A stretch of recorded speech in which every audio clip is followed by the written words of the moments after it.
And he's like, bye-bye. And he just goes out the window backwards. He goes like a whoop, and he gets pulled out, and you can see like the wire on him and stuff. But it's like, what the fuck? It's like so unusual. You just don't expect it. Hello, I just wanted to thank you for clicking on my video, and I wanted to let you know not only do I create content in my YouTube channel here, Class in a Glass, but I'm also on Twitch where I play single-player games, multiplayer games. I do movie reviews, cartoon reviews, and a whole bunch of other stuff. Also, it would be a big help if you can check out my Patreon, where you can gain access to audio commentaries, reactions, and the ability to submit questions for my podcasts and videocasts. And all that content can be found in the links below. In the meantime, enjoy the video. He's here.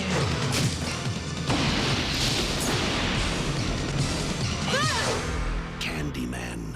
But now, my friends, we're going to go ahead and get into, again, thank you for all the support, but we're going to go ahead and get into tonight's review chat for 1992's Candyman, the cinematic adaptation of Clive Barker's short story, The Forbidden, directed by Bernard Rose, starring not Vanessa, chat, not Vanessa, Virginia Madsen, Tony Todd, chat, a number of other actors, Xander Berkeley, now his name is Xander, chat, sounds like an alien, and also Cassie Lemons, who directed Harriet Tubman, I found out about. Look at all these fucking cool facts you're learning today, chat. It's pretty cool. But chat, typically before, so we're good to see you. But chat, typically before I go ahead and start getting into the nitty-gritty details, thank you for the my base, Candyman. Excitement. Smart. You didn't say it 5 times. That's good. But chat, and thank you for the 5 biddies. Doge biddies especially. But chat, before we go ahead and start reviewing this movie, I need to ask you a very important question. That question being, how many of you have seen 1992's Candyman, chat? Coach You Tales, oh, you're good, man. You're good. We just started the review. Right on time. Favorite quote of the Candyman movie would probably be, "We all on drugs, right?" I'd be like, I don't think so. I feel a little awkward. Everybody, nope. Chris, I just watched it again before coming over here. Perfect. I have a couple times at work. Oddly enough, interesting. I haven't seen this film, but I presume he can make the sunrise and sprinkle with glue. No, can't do that. As far as I know, he can't do that. He's in control of bees and hooks, I guess. He can teleport, and he's like a ghost. He's like a fleshy ghost. It's more like that. I guess I just clips. Baby GTG, I haven't seen all of it, and I don't want to. Fair enough. No one. Oh, yeah, love it, and it's a great score. We'll talk about the score by Philip Glass. Tom, just watch it before getting ready for it. Perfect. You guys will keep me on task. That when I mess up details, you'd be like, actually, and I'd be like, well, I'm doing my own version.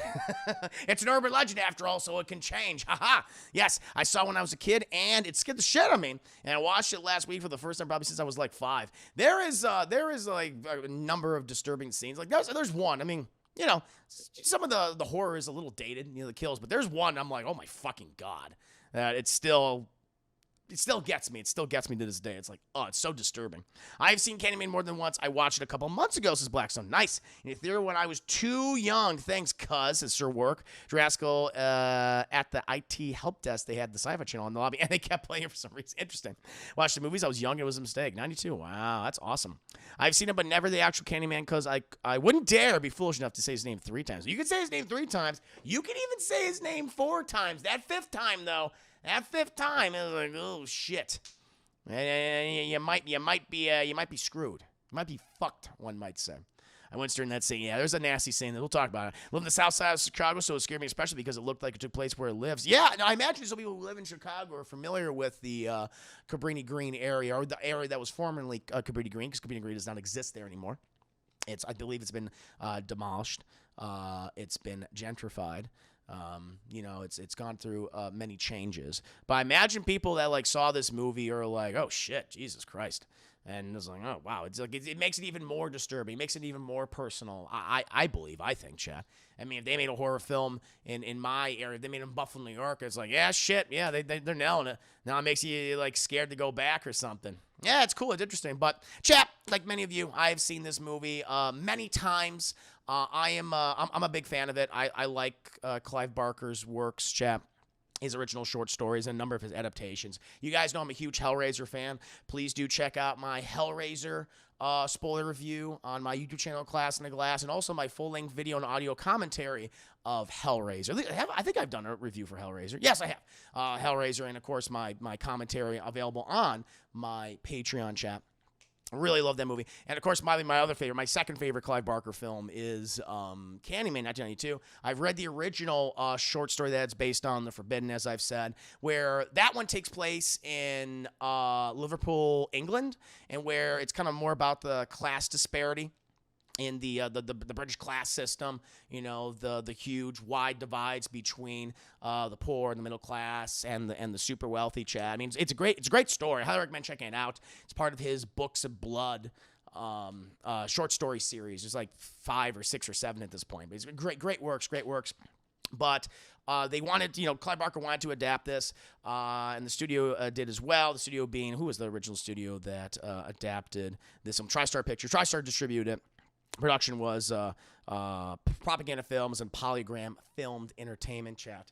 And they brought on Bernard Rose, and that's when they made the decision to instead move it. Instead of having it in Liverpool, England, Chat, they decided to move it to Chicago. Chicago, specifically focusing on the racial and poverty discrimination in the Capri Green area.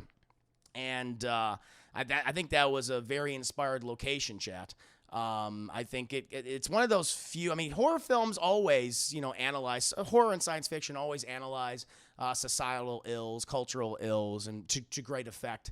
I think a lot of those films are able to get away with more stuff, maybe able to examine it, in so many unique ways. Whereas another film maybe would be lost because it's like, well, we're not going to bother with that one because it's just boring. Who cares? Out of sight, out of mind. But a horror film, like, well, I want to see a horror movie, and then it tricks you and it teaches you a lesson of morality, Chat. Teaches a good old moral lesson. You son of a bitch, you tricked me. It's like, yeah. Now learn about racial discrimination and class disparity, God damn it, and that makes it interesting, Chat. The movie when it originally came out got fairly positive to mixed reviews initially. Critics liked it. It did well commercially. It was only made for about $8 to $9 million. Respectable box office of about $25.8 million, Chat. So made almost 3 times its original budget, basically 3 times the original budget. It was a success. Of course, famously, you have the 2 lead actors, Viggo Madsen, Chad, who plays the college student, grad student, Helen, who's fucking up, who shouldn't be exploiting these people, and she ends up messing so many lives up, including her own. And of course, famously, Tony Todd as the Candyman, arguably one of his most famous roles. I would say, Chad, his most famous roles. I think so. He'd previously done a number of films, commercials, TV shows. I mean, he's a working actor, of course, during this time. And, he campaigned heavily to be cast as Candyman, Chad. Funny enough, we talked about this on the Double Toasted review recently, on that kind of like examination, deconstruction. But the studio originally wanted to go with another lead actor, and they were courting Eddie Murphy, who, at the time, Eddie Murphy wanted to do horror movies. Of course, he was already dominating the box office with various comedy, Chat, Coming to America, the Beverly Hills Cop series, 48 Hours, you name it. And he wanted to do a horror film, but he was too expensive, so they had to pass on him, and eventually went with Tony Todd. And it's funny enough, like, Eddie Murphy was so adamant about doing a horror movie, he eventually did a horror comedy at the very least, Vampire in Brooklyn, with Wes Craven, where Eddie originally, and Wes Craven and Eddie Murphy famously were butting heads throughout the entire production of that film, because Eddie Murphy wanted to make a serious horror movie, and Wes Craven's like, no, I'm making a movie with Eddie Murphy. It's got to be a comedy. And so they settled something like an amalgamation, a hybrid, a horror comedy. Vampire in Brooklyn's not great. I think it's okay. Like, it's been a long time since I've seen the movie. Eventually I'll do a full-length video and audio commentary for that film. And obviously a review. But I remember thinking that it's all right, but obviously it's not looked upon as one of Eddie's better films, Chad. But it would have been interesting. I can see like no one else playing the Candyman other than Tony Todd, because he's just so good at it. I mean, that fucking voice, be my victim. I am the writing on the wall. It's like it's like you're in a spell. You're being hypnotized by him, chat. This 6'5" man with a giant fucking hook. His fucking cadaver's covered in honeybees, chat. It's like, Jesus Christ. I mean, there's something about that. Like, to see Eddie Murphy. It would have been interesting. And I'm not saying it would have been better, not saying it would have been worse, but it would have been like, it would have been interesting to see Eddie take on a role like that. I think that would have been awesome. Yeah, the Dead Tony Todd's voice said, yeah, exactly. Vanessa. Yeah, no question. I would have been interested to at least see what Eddie's take would have been. I don't know. It would have been interesting, like, hey, they brought him in for this one. You know, it's like, hey, you weren't able to do this role 30 fucking years ago. Hey, here you go. Here's your chance. But obviously that is not the case. Martin Lawrence, the dude from the Green Mile. Jesus. Martin Lawrence, that would have been interesting. Oh God, yeah, the guy, what's his name that passed away? Yeah, the Green Mile. Shit, Kingpin. It's Michael Clark Duncan. That's it. That would have been interesting to see. That would have been interesting. Newsy Ducky, welcome to the stream. Hope you're doing very well. But yeah, obviously, you know, the film has had a long-lasting legacy, chat. It's been re-examined since then. It's become a classic, beloved film of horror from the 90s, chat. You know, I consider it to be one of the best slasher films, if you do want to consider that, from that decade, chat. You know, it continued to have an impact on people 30 years later, and here we go on the eventual release of the straight sequel, spiritual successor of Candyman. So I cannot wait to see. I'm so excited to see that one, chat. But we got to go ahead and get into the nitty-gritty details of this movie, chat. We start with the opening credits, chat, above the city of Chicago. Very simple, because the thing is, for like a lot of horror films, a lot of slasher films, they usually don't take place in cities. Yeah, you have a couple of exceptions, like Jason, you know, Friday the 13th, Jason Takes Manhattan. By that point, the series, you know, I mean, it was as goofy as it could possibly be. Him just fucking walking around, just scaring people, knocking over boom boxes, and just showing off that lovely, lovely baby face, that face that still has that baby fat, you know, to all the various denizens of New York City. But most of the time, we didn't see a lot of straight slasher movies taking place in an urban environment. And I think that's why this movie kind of stands apart, because I think for a lot of slasher films, they're like, well, we're going to set it in a place where you would never hear about like a serial killer or a murderer or a monster. So it's always in middle America. It's like in, you know, it's a summer camp. It's a place for kids and where they can hang out, where they're usually safe and they have fun. Or it's in a middle America suburban neighborhood, except this time there's a guy who has a fucking claw and haunts your dreams. It's like, that's why all these films did these various things. And they didn't set them in cities because the thinking was, the stereotype was, well, cities, well, there's always people murdering each other. Everyone's doing drugs, and that's scary enough as is. How can we make it scarier, right?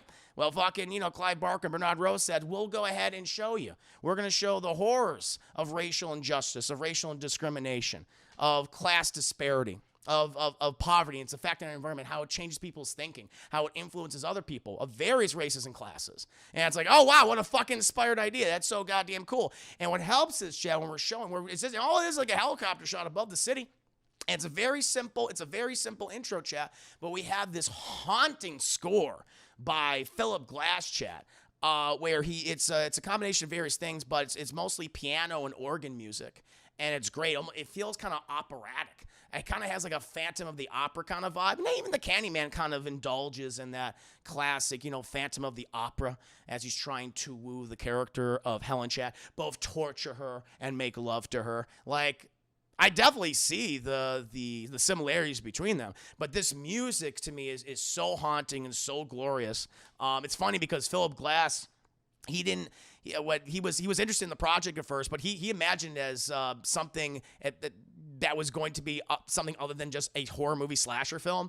And when he saw it, he was quite disappointed. But in recent times, he's changed his mind, changed his tune on the film, and he says it's one of the film scores that still to this day is bringing. Hey, it's giving me the check, still bringing the money. So he's kind of reassessed, and like a lot of people that originally saw the film may have not liked it.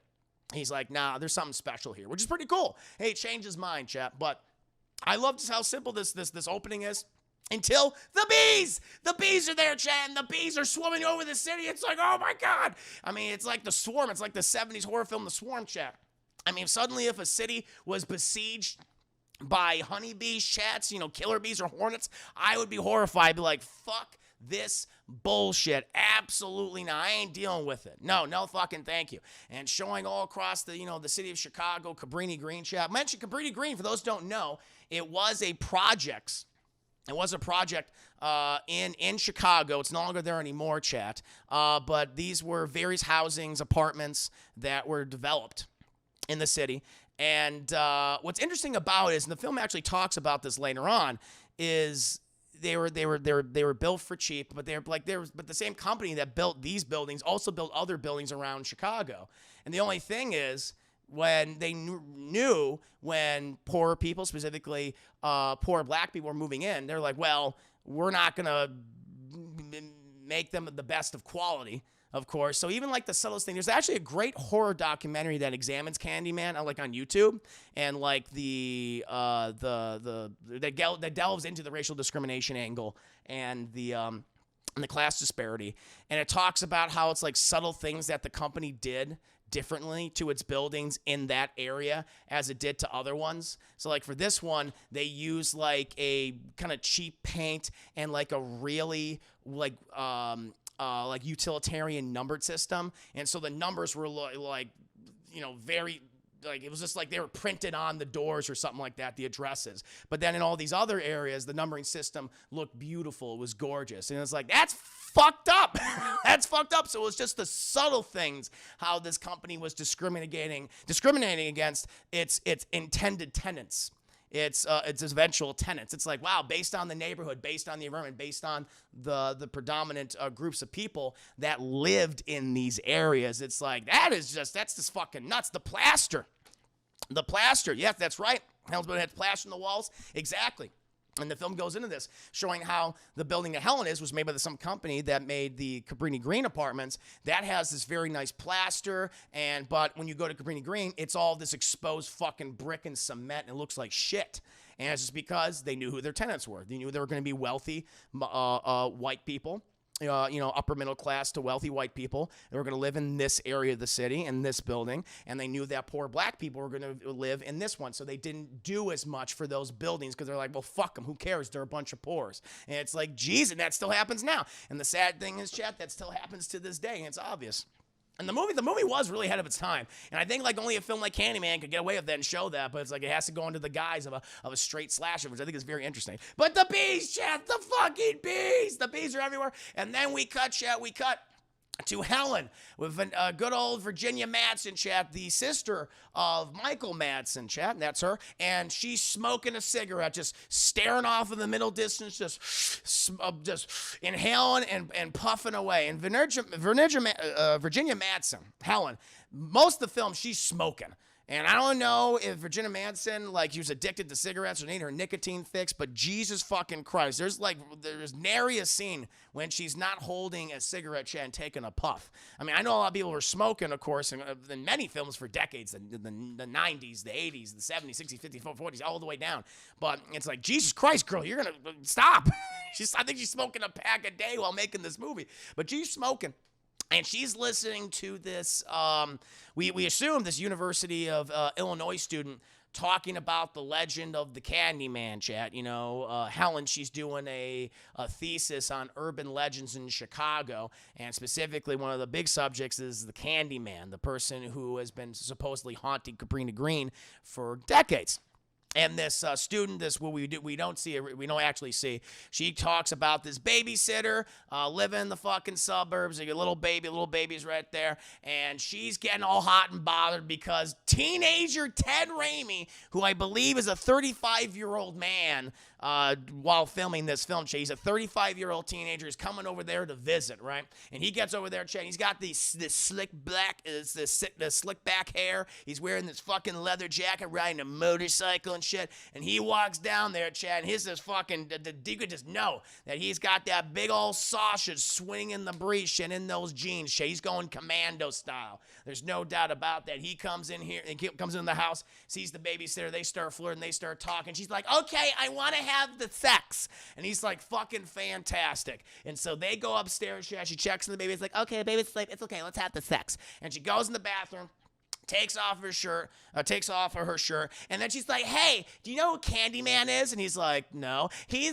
was the guy who was murdered. He had his hand cut off, and they on the bloody stump, they put a hook on it. Now, at this point in the movie, if I was Ted Raimi, if I was like, okay, I came over here to have sex with this girl who wanted me, right? And she's starting to talk about cutting things off and putting things on stumps. I'd be like, I'm gonna get the fuck out of there. I'd be like, nope, it's like, this is not gonna end well for me or my peen or my testiculars. No, thank you. But Ted apparently is so goddamn horny. He's like, cool, that's great. Hey, you want to start doing it? She's like, yeah, let's say Candyman. If you say his name 5 times in the mirror, he'll come out and kill you.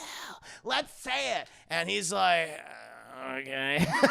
And he like holds her and he's rubbing up on her chest. He's like, yeah, this is great. And he's like, Candyman, Candyman, Candyman, Candyman.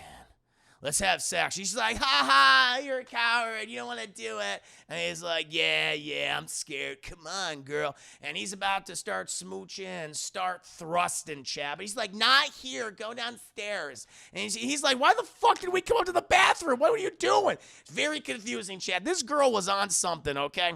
This girl was already weird to begin with. But anyway, he didn't have any blood flowing in his brain. Clearly not. It all went to the dick and not thinking. He was in a fucking daze. He was hypnotized, chat. But he goes back downstairs and he drinks copious amounts of alcohol, which is always great for sexual activity. And we then cut to the babysitter, chat. She's still upstairs. And she's like, yeah, it's hot and stuff. But then she looks at the mirror and she says, Candyman. And she turns at the light. And Tony Todd's there. He goes, I'm going to get you, bitch. She's like, ah. And he just goes, like Tony Todd, like he makes this sound, this grunting noise when he starts killing you, and it's just very effective and disturbing because he's just going to town at this girl, just and then we see like the ceiling. There's like a hole that forms in, all this fucking blood starts dropping down, and Ted Raimi's like, what's happening? And then we cut, and Helen's listening to the story, and she's just smoking cigarettes, Jeff. And the girl who's talking to Helen says, and when the police arrived, oh, that's the thing. Good old Ted Raimi. He went upstairs and he saw what he saw. The girl was disemboweled, chat, from vajayjay all the way to her neck. His hair turned white. And he went to check on the baby, and the baby was also disemboweled, chat, torn apart. Like, Candyman don't fuck around. He's like, no, I'm going to kill you. I'm going to kill your baby. I don't give a shit. So it's like, god damn. And when the police arrived there, he was raving and ranting and shit. He had gone insane. He was sent to an asylum. And fucking Helen's like, whoa, cool story, bro. And then eventually, chat, we cut, and we see Helen. She's walking down the hall. She enters another classroom, and we meet her best friend, good old Bernadette, chat. Bernie, talking about the benefits of socialized medicine. She's there now. She's talking to another student who's also talking about, yeah, that's when Candyman showed up and killed all these people. And she's like, well, thank you for your time. And they're all laughing, just, tee-hee-hee. But they're working on this thesis together, chat. It's about urban legends, specifically in Chicago, and the effects, the emotional, the cultural effects that they have on individuals in the society. It's like, it's interesting. Eventually they leave, chat, and we go and meet Helen's husbando, chat.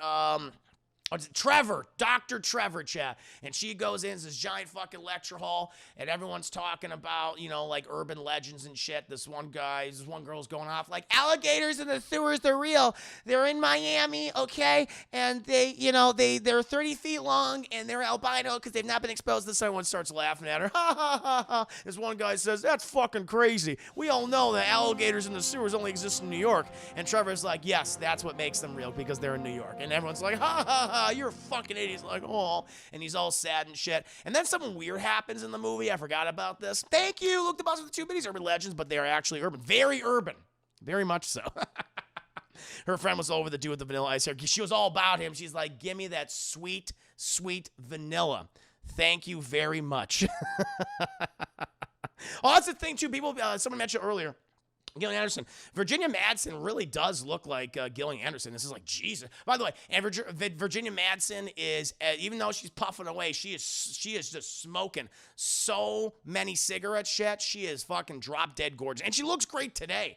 I saw a picture of her recently. It's like, holy hell. Wow, she is aged extremely gracefully. I mean, having a lot of money will do that, chat. Get to take care of yourself a lot better, but damn, she looks great in this film, chat, and she shows us some stuff off later in the movie, and I'm like, I get why Tony Todd is like, I need me some of that vanilla woman. I'm like, I'm with you, Tony Todd. Let's fucking team up, all right? But it's like, nah, Nah, she's beautiful. And she looks great. She looks great. Stunning. She's stunning. She's also. Oh yeah, I can see that. Oh, I can see that. Luke the Boss challenge some Madonna. Definitely, I definitely see a little Madonna. No doubt about. Wow, actually, no. I'm thinking about it. Yeah, Madonna and Gillian Anderson. They actually all kind of look alike. All three of them. Could they be sisters? They could all be fucking. They could be triplets for all we know, chat. Yeah, see, I'm a sucker for smoker chick. That's a fetish. That's a fucking of Tom Chainsmoker. I can see that. Makes sense. Hey, they have that on. They got that on Pornhub. They have a whole category on Pornhub for that. But then something weird happened. So, class is going on. They're talking about the urban legends. And then a bell rings. Now, the ordinary's like, well, of course the bell rings. And he's like, all right, guys. Well, that's the bell. Time for lunch. There is no bell in a university setting. There is not. It's not high school. All right? It's not middle school. It's not elementary school, chat. That does not exist. You don't leave the class until the professor tells you to. But I think just the filmmakers are like, yeah, there's always a bell at the end of the class. But it's like, no. I was like, that's weird.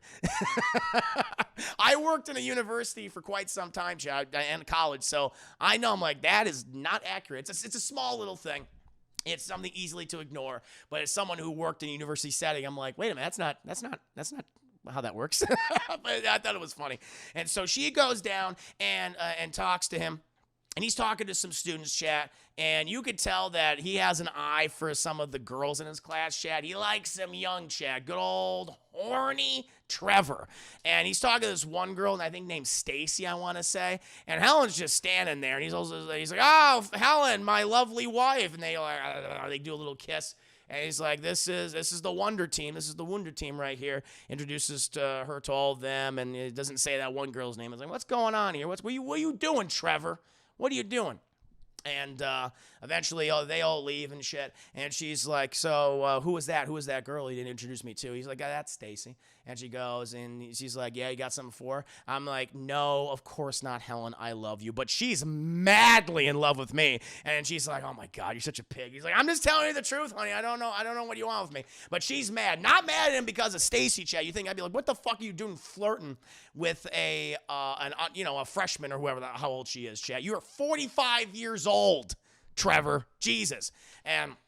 And he's like, what's wrong? And she's not mad at him because of that, chat, because she's possibly having an affair. No. She's mad because apparently he changed around his curriculum, and he's talking about the urban legends very early on the semester. And she said, you told me you would talk about that later once I finished all my research. And he's like, I'm sorry, okay? He doesn't really come up with an excuse. He just did it. Like, he's like, I'm sorry. Come on, let's have the sex. She's like, no, get out. I'll see you at home. We'll have the sex. She's like, yeah. And so then, chat, we cut. And Helen, she's working in like in a classroom. She's writing some stuff down. And then this janitor pokes her head in. She's a black janitor, and she comes in. She's like, "Do you mind if I come in here and clean the room?" She goes, "Yeah, of course." And thank you, baby GTG. Thank you so much for resubscribing. Get this sub. Or excuse me, I'm sorry, gifting a sub to Who Dat Dude 90. Thank Who Dat Dude. Thank you so much, baby TG. Appreciate that. Was her mad because of Stacy or because he stole her thesis? Her thesis. Well, that's the thing that I'm confused about because, like, clearly, the movie, I was like, okay, was he always having an affair with this Stacy girl or not? Because he forgot about Helen after a month. He's like, all right, fuck, I don't care. I don't know. Was he already engaged in, like, an affair? I think he was, and he felt guilty about it. We'll talk about it, chap. I think he was already having an affair, but he also loves Helen at the same time. Yeah, I mean, he moved her in exactly like within a fucking month, and they were repainting the entire apartment. So I feel like he was already sleeping with her, I want to say, chat. Whether it was just like a fling or whether he actually is like, nah, yes, I want you over my wife. Like, I don't know. I feel like he was sleeping with her, though.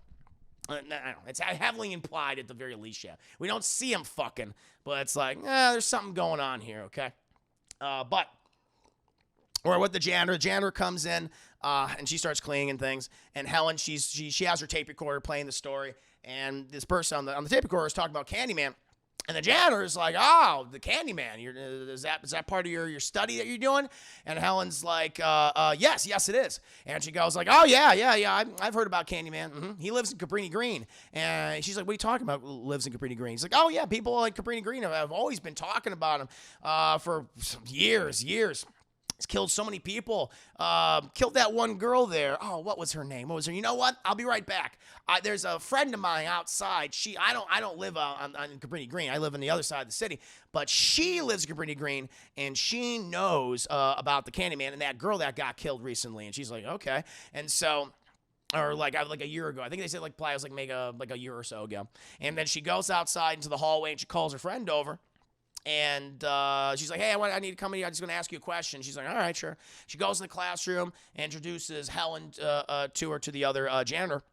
And she's like, what do you need, miss? And she's like, well, I'm doing this study on urban legends. And I heard that you know about the Candyman. She goes, yes. Oh, yeah. Yeah, it was a horrible thing that what he did to Ruthie Jean. Just disemboweled her. And she's like, what happened? Ruthie Jean, she was taking a bath and she was hearing someone coming through her walls. And she called the police about it and no one came. She called again. They ignored her. And then the next day, we heard all these screaming. And when eventually the police came over in the morning, they found her disemboweled. Someone had come through her walls, come through her bathroom mirror and killed her. And Alan's like, holy fucking shit. That's awesome. And, and she's like, oh, that's what you take away from the story? Great. All right. It's like, well, you guys have a good day. And this fucking janitor gives her friend the meanest look like, why the fuck you dragging me into this? Like, I can't believe this fucking bitch. And I was like, I'm going. She was like, I don't want to talk about this. I know nothing about this. I'm leaving. And so she fucking leaves. Okay, Helen, she then continues to do more research chat. She's using some microfiche, which how you look at like old newspapers. I imagine some of this nowadays is just done online. You can find all these old newspapers. But chat, for those of you who definitely done research or a thesis and you have to, cite historical documents or old newspapers in college, and I think, most places they still do, in university settings and things, libraries even, they have like these microfiche archives of various newspapers and documents from decades ago, hundreds of years ago, and you can look at them. It's basically copies. And she's looking up all this information because, the internet wasn't a thing back then. And she's looking up all this information, these old newspapers on Cabrini Green and the murders there and how there's been countless murders there for as long as the projects, the apartments have been up there. And she's very curious. She's looking about the history of the building.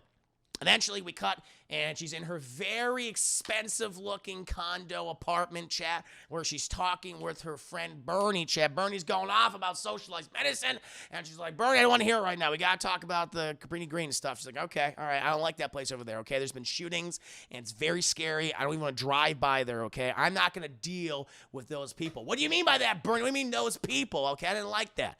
Bernie is she's acting very high and mighty all of a sudden, but she's here. Look at this building. Shows the Cabrini Green projects, and then she said, "Now look at this building here." And she's like, Bernie's looking at between them. She's like, "I don't see the difference." She says, "These were made by the same exact company," and she's like, "Whoa, that's crazy." And then we get to, she's like, "Here, come to the window," and so. They go to the window, they open up the blind, she pushes the curtains aside, and they see the Cabrini Green projects like all the way, on the other side of Chicago, and she says the only thing is that the only difference was the location. So typically, like a lot of people living here are white people, wealthier people, upper middle class people, and so they basically treated this building with more respect. They gave it more amenities, more features. Instead of, exposed brick walls like in the Cabrini Green projects, and this one, they put up that plastic, they put up some nice fucking walls. And, Bernie's like, that's racism. She's like, yes, it is. It's racism. And I'm going to exploit it for my own gain. Helen, what are you doing, Clad? Good to see you. Hope you're doing very well. Up on her penthouse, drinking, smoking them cigarettes. A cigarette is in hand, chat. Drinking some of that red wine. It's like, there you go. That'll be great for the kidneys. And she said, hey, come over here. I also want to show you this other thing. And so they go to the mirror. And as they're going over to her bed, by the way, because Bernie asked, how much did you pay for this apartment? And she said, don't even ask. So apparently it looks fucking expensive. That's a big fucking apartment, chat. But they go down to her bathroom, and she says, so the whole story is this guy, the Candyman, broke through Ruthie Jean's window. The thing is about that is that only thing that is, there's nothing separating this medicine cabinet from the other medicine cabinet on the other side from the next apartment. You could literally, it's just the medicine cabinet itself. And so what she does is she removes it and pushes like this one thin fucking panel, and they're looking into the other apartment. And Bernie's like, but there might be someone over there. She's like, it's empty, don't worry. But it's like, holy fucking shit, that's horrifying. And they're like all freaked out. It's like, she's like, stop it, stop scaring me, stop it, you stop it. And then they're like, all right. And they close the medicine cabinet, and Helen's like, say Candyman. And Bernie's like, I don't want to say Candyman. She's like, come on, do it. So they start saying it, Candyman, Candyman, Candyman, Candyman. And Bernie's like, I ain't fucking saying it. And she's like, oh, whatever. And Helen says, Candyman. Like, we're having so much fun. It's so much fun. You're having a great time, Jerry. We're having a great time. Eventually, we cut to later in the evening, and she's just thinking about the Cabrini Green, the story that she's been told about the Candyman himself. And oh no, a horny Trevor attacks. He's like, ah! And he wants to have the sex, and he's cuddling, spooning her. He's very much the big spoon. She's like, not now, Trevor. He's like, come on, let's fucking do it, baby. And she's like, I'm gonna go over to Cabrini Green and talk to people. He's like, are you sure you want to do that? She goes, yes. And he's like, all right, do whatever the fuck you want to do. And so then Chad, the next day, she goes over to Cabrini Green. Bernie is jump scare number 2, very much so. But Bernie's like, I do not want to fucking do this. Fuck this neighborhood. I'm very scared. And Helen's like, listen, we'll be in and out. We're gonna take some pictures. We'll talk to maybe 1 or 2 of the residents. And we can get out of here. I just need it for the reason. We need it for our thesis, okay? You want to graduate, right? You want to graduate with a big old fat degree, make a lot of money at some university, and fucking speak for the rest of our lives. And you have a nice little speaking fee. And he's like, yeah. We're like, okay, let's go. And so they go to the Cabrini Green. Now, what's interesting about this, they actually did film for a number of days, I want to say, at the Cabrini Green projects. And apparently the filmmakers were concerned because a number of the tenants were very upset about this. And they were harassed by a number of the residents there. And they're like, oh, shit. And they had like an on-duty police, I think several on-duty police officers for the filming.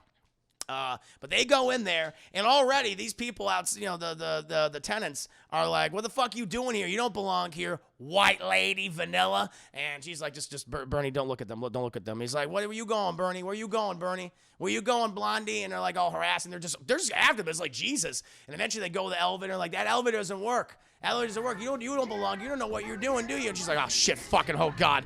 Thank you. Dress conservatively, yes. Look about steak with the 4 beers. Yeah, they didn't show up, but it was actually Candyman that killed James Evans. He haunted the Evans family the whole time they lived there. Whoa! Thank you for the 4 biddies, Luke the boss. But they then go up to the stairs, and already Bernie's like, I don't want to be here anymore. I'm really uncomfortable. I'm really scared. And she's like, don't worry about it. We'll just keep on going. It's going to keep on going. And she's like, okay. And so eventually they go upstairs, Chad. They go upstairs, like to the room where they know where Ruthie Jean's apartment is. And so they go up there. They pass by this one door where this woman drags in this dog. She gives him like a nasty look. And then she closes the door. It's like a Rottweiler. And eventually they go to Ruthie Jean's apartment, chat, and it's completely just been disemboweled, basically. It's covered in graffiti. It's all the exposed brick, chat. Smells really bad in there. It probably smells like piss and shit and everything. It's nasty. And they go and it's the same exact layout, which is so cool. It's the same exact layout as Helen's apartment. It just looks like a piece of shit. And so they go to the bathroom, and Eric Burns like, I don't know if I want to do this. And they open up the medicine cabinet, and there's just like the most terrifying fucking hole that you could ever see. And it's like, I am not going in there. And Bernie at this point is like, I'm not going in here, okay? And Helen's like, okay, well, you just wait here. Okay, I'll be right back. Give me the camera. She's like, okay, I'll take the camera. And it's like, here, take my coat. And Helen just goes inside there while Bernie waits outside. She takes Helen. She says, fuck you, Helen. She puts Helen's coat on this disgusting tub and just sits on the side of it like this, just like, oh boy. I would just stand. Like, I ain't sitting on nothing. I'm just gonna stand here and just kind of like constantly look around and stuff. But she goes in there, chat, and we see this is kind of the entryway to Candyman's domain. And she's looking around. Eventually, she finds like another hole and she enters through it. And we see from like a wide shot that she's literally coming from the mouth of the Candyman, this graffiti artwork, this giant pen. He's like, ah, and she's like, holy fucking shit. And she starts taking pictures of it, almost like his eyes are following her, chat. His pupils are looking like directly at her. And then she notices in the middle of the room, there's a bunch of candy and wrappers, chat. And she's like, what? And she kneels down on it, and she unwraps them, and then cuts her thumb. There's razor blades in the candy, chat. It's like, oh my fucking God. And so eventually, we cut to Bernie, who is just sitting there looking scared and like, I do not like this bullshit. And then Helen goes, hey, and she goes, ah! And she gets scared, chat. She gets scared. And she's like, hey, I'm sorry. Listen, I ran out of film. I want to take more pictures. She's like, no, we are leaving right now. I don't want to be here anymore, okay? And she's like, all right, we'll go. I'm going to come back here, like, the next day tomorrow. And so you do what you want to do, girl. I ain't come back. And so as they're walking away, their person is in the hallway, chat, and it's the person who had the dog right there. And this person's name is Anne Marie, chat. Now this character, Anne Marie, is in the new Candyman movie, chat. This is one of the holdovers from Candyman 2021. Let me go ahead and get her name, Vanessa Estelle Williams. Like she's the mom of a little baby, which we, as they because she's like, I noticed you guys went into Jean's apartment, and she goes, yeah, we're students, we're doing a study, and we just want to talk to people about like what happened. And Anne-Marie's like, well, okay, you can come inside. And it's like, I'm just gonna take care of my baby. Can I answer some questions for her? And she's like, yeah. And they goes inside, and we see the little baby, chat, which his name is Anthony. And that is Yahya Abdul-Mateen's character. He is that baby. And it's like, whoa, there's the fucking connection, chat. And I was like, oh, that is awesome. Oh, that's true. You here for the sweet. That's what it says on the walls, chat. So throughout the movie and in Candyman's domain, you see all this graffiti, and it says, you here for the sweet. The sweets of the sweet, and things like that. But and baby Anthony is so fucking cute. He is. But I love that this is the connection. This is the big connection. And like Candyman's like, I haven't forgotten you, Anthony. I know where you've been. I've been with you the entire time. It's really fucking disturbing. Sweets for the sweet. That's what it is. Sweets for the sweet. But there's the connection, Chad. I think these are the two big holdovers that we know of from the original movie. There might be more.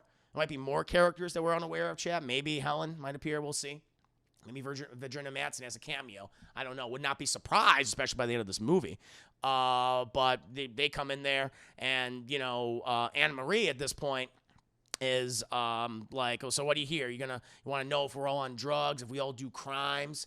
And they're like, that's not it. We just want to talk about Ruthie Jean. And she goes, I heard her screaming, and I called the police, and they didn't even bother coming by until the morning. And it's like the police, people don't care about us over here, okay? And the Candyman, I know he was the one that did it. He's hurt so many people here, and no one believes us. And of course, Bernie and Helen are like, sure, the Candyman. I'm sure that's exactly what it is. But they're being respectful as best they can at this point. Not letting on they don't believe her. But then little Anthony starts, he starts spittling up, chat, and they're like, oh, I can hold him for you. Helen's like, and they clean up. Then Bernie helps get a rag and then cleans up. Anne Marie says thank you. And Anne Marie's asking, do you have a baby? Do you have kids? She's like, no, but I want one. Can I have this one? He's so cute. He is cute. He's a very cute he's a cute little baby, chat. I love him. Eventually they leave, and then, Chad, we're at a big dinner scene. Just kind of show you the stark contrast, chat, between the poverty. Between people who are poor, people who are very wealthy in Chicago. We're at this fucking lavish dinner in this restaurant, chat, where we're introduced to the most British man of all, chat. I think his name is Percival, Dr. Percival Pip-Pump. And, he's going on about his latest research and his study. Thank you, Ty. Thank you so much, Ty, for the 14 minutes. There's a theory that woman in the pew in the new... Oh, that's a woman in the pew in the movie. Oh, that could be Helen. Ooh, is Helen. I would not be surprised by that. You think they got Virginia Madsen in return? That'd be cool. That'd be a great Severus Snape. He's like a, yes, Tom. He's like a very British Benjamin Franklin. This guy has like this luxurious mane of hair that goes down like over his shoulder shots, and he's like, yes, yes. He's like stuffing his fucking face shut and just drinking all sorts of wines and stuff. He's there with Trevor, and again, Helen and Bernie, they're just smoking cigarettes again, chat. And, Pip Pop Percival, Pippity Pop is asking Helen about her research. It's like, how's it go with the urban legends, Helen? I would love to read it. I could assist you. Trevor was telling me about it. And Helen gets, like, really defensive about her research. She's like, well, it's coming along. We're still working. He's like, oh, yes, indeed. I can't wait to read it. And she goes, well, once we get all my data, I'll be able to bury you, Percival Pippity Pop. And he's like, oh, yes, really, you will. Yes, Cabrini Green. Is that why you were there the other day? Cabrini, talking about the Hook Man, the Candyman. She's like, how do you know about that? He's like, I did my own paper on that urban legend nearly a decade ago, 10 years ago. Do you know the story? And she's like, no, I don't know the story. And so this movie is relatively low budget, so they don't actually show you the origin of Candyman, but they do such a great job. Like, I'll give Percival Pippity Pop, credit, Chad. He can fucking, tell a tale. And I think it's that British voice, Chad. It's a great job. We hear some, like, art in the background, which adds to it. He's like, yes, the Candyman, he was a black man who was, he was the son of a slave, and he was a talented artist. And in the area which he lived in, there was a wealthy white landowner. Right. And he had a beautiful daughter. She had a virgin beauty, and he wanted it captured in a painting. Now, of course, the most talented artist in the area was this individual, this black man. And he hired him to capture that, that virgin beauty. And of course, as you'd expect, they started fucking vigorously and hard. And of course, she became pregnant, and the white people did not take kindly to this, and they chased him across the town. Eventually, they came upon him, sawed his hand off with a rusty saw, and put a hook on the bloody stump. They also came across a honey hive, a local honey hive, and they stole the honeycombs, and they rubbed it upon the poor soul's body, and he was stunned to death by the bees. And they're like, holy shit, that's why we hear Tony telling background going, ah, which you would scream. That's a bad way to go. I mean, you fell in love with this woman, they don't like you because you're black. They're chasing you. They get you. They, fucking chop off your hand. They sever your hand with a rusty saw. They then put a fucking hook on it right in there in the bloody stump. They lather you in honey and watch as you are stunned to death by beebs. Holy shit, Chad. That's a bad way to go. Now, they do actually show the origin in one of the movies. I think it might be the second one or maybe the third one. I don't recall. But, they had even less money for the sequel, I think, and it looks really goofy. And so this was the way to go. This was the way to go, chat. Yes. Why didn't he get a pipe while he told the story? I know, he's smoking. Everyone's smoking here. My God, Helen, the carcinogenic effects on me. That's what he should have done. Just started smoking a pipe. Like Sherlock Holmes or something came to the stream at an odd time. No, it's the perfect time. I'm telling the story of the Candyman. Everyone should know it. And they're like, wow, that's really fucked up. And so then Helen, that's the next day. Helen, she goes to Cabrini Green, and she's taking pictures. She goes back to Candyman's domain. She's taking all these fucking pictures, seeing more of it, seeing more of the artwork. It's like, all very disturbing. The various iconography and things. There seems to be people who have been here, have lit candles for him. It's like, people are like, are they worshiping this guy? What the hell's going on? Eventually, she gets out of the Candyman domain, and she, goes in the hallway, and she sees this little kid just fucking sitting there, just hanging out, Chad. And this is little Jake, we're going to call him Little Jake. And he's like, you looking for Candyman? She goes, yeah, do you know about Candyman? He's like, yeah, he's fucking real. And she's like, whoa, can you tell me about him? He's like, I can't talk to strangers. And she's like, Jake, come on, I'm Helen. You can trust me. It's not like I'm going to exploit your story for my own financial gain, for my own, to increase my credit in in academia. And he's like, okay, sure, I can tell you about Candyman. Come with me. And so they go down the stairs, and they start walking across the grounds of Cabrini Green, chat. And she points out like this massive pile of like debris and trash. And she says, "Is that for a bonfire?" He goes, "Yeah, we're gonna be lighting up the bonfire later. We always do it like this is where they mention like they're just throwing random shit and trash and wood down there because they're gonna have a bonfire for whatever reason. I don't know why, chat, but it's like okay." And he leads her over to like this bathroom in this like really super sketchy looking bathroom. And she's like, what's this about? And now, chat, we get to hear Little Jake's fucked up story. This is one of the darkest parts of the movie because it's really disturbing because of body horror and genital mutilation. It's like, Jesus Christ. But he's like, so a friend of mine, he knew this kid. He was weird. And she goes like, weird how? Like weird like he's a retard. That's the word. That's the verbiage used in the movie, chat. I'm just repeating the verbiage. And so apparently it was a mentally disabled kid. And he was with his mom one day. And they were over on the grocery store, right over there, right in that corner, right over there. And, he started, hemming and hawing and whining because he needed to go to the bathroom. And the mom didn't have any patience because she was shopping. And she says, just go over to the bathroom over there and come right back. And he's like, okay. And he goes over there. But he didn't come out. And soon all they heard was horrific fucking screaming and wailing. And the mom runs out and it's just this little kid just screaming for his mom. Mama! Mama! And the mom rushes out of the grocery store. But she's so terrified to hear. She doesn't know what. She doesn't even want to see what's probably happening in the bathroom. She's just terrified. People are holding her back. A number of the people were very scared. This one gentleman, this one guy, some random guy, he just goes over there and he enters the bathroom and as Little Jake describes it, what he sees turns his hair fucking white.